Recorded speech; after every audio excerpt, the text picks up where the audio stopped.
مقلب اليوم شاب اسمه جلال راح نرن عليه على اساس انه مقدم طلب وظيفه راقصه بكازينو، فراح نشوف ردة فعله مع بعض. الو.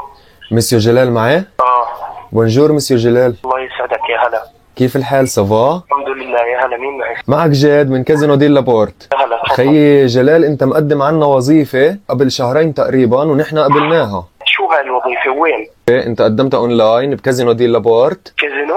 ايه كازينو دي لابورت، نحن موقعنا بالجاردنز بعمان. دقيقة فهمني شو الكازينو هاي؟ شو هاي؟ لك يا خيي نحن كنا طالبين راقصة شرقية ومش محددين الجنس ذكر او انثى. فانت قدمت اونلاين.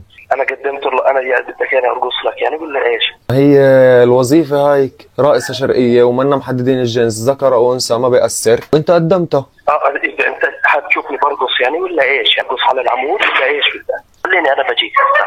يا خيي هلا انت بدك تجينا على الكازينو هلا مسكرين. متى بتحب اجيك؟ انا بكون هسه حالا عندك. بدنا نبعث لك 3 مهندسات رقص. تمام. يجوا لعندك يشوفوا مهاراتك. لا خليني انا اجيك، انا محترف بهي الشغلات بس خليني اوصل لك. انت محترف بشو؟ بالرقص بس خليني اوصل لك اورجيك اللي ترقص. يا خيي ما بيأثر، طبعا هي الوظيفة راتب 10,000 دولار بالشهر. والدوام من 7 ل 5. انت خلص حدد لي موقعك وما عليك. خيي مش هلا بدنا تيجي، انت مالك معصب يا خيي، حاسك ما بدك يعني بدك تحدد موقعك هلا، لك شبك لا بتحب تدخل بتفاصيل الوظيفة اكثر؟ اشرح لي. في عنا اكثر من رقصة بدنا اياك تأديها، انت هلا وين تعلمت الرقص؟ لانك قلت لنا انه عندك خبرة 2 سنين. اسمع يا اخوي انا خليني اكون محترمك لانه بلشت تزود. يا خيي ما نحن محترمين بعض وما شاء الله عنا، انا غصبتك انك تقدم الوظيفة. لا انا عن جد اذا وصلت لك بس ما بكونش خير والله العظيم. انت بتعرف كم بودي جارد معي بيكون ماشي؟ وانت ما بتعرف انا اذا وصلت شو بصير بالبودي جارد، يعني البودي جارد كله هذا اللي عندك على الفاضي، تخلينيش اوصل لك. بكون معي 4 بودي جاردات كل واحد طوله 3 متر. 3 متر؟ ايه.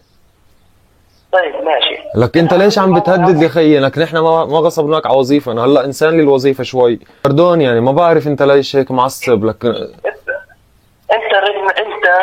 انت حدد لي موقعك وانا بجيك. بتعرف جبري بالجاردنز؟ ما انا قلت لك قدام جبري، بتعرف جبري؟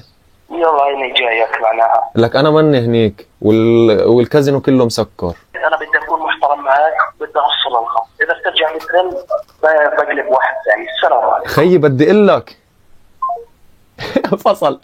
رجعت رنيت على جلال وحكيت له انه المقلب اهداء من اخوك وكان هدفه انه يعصبك، واللي حاب يشوف مقالب ثانيه يتابعني ويفوت على الصفحه يشوف.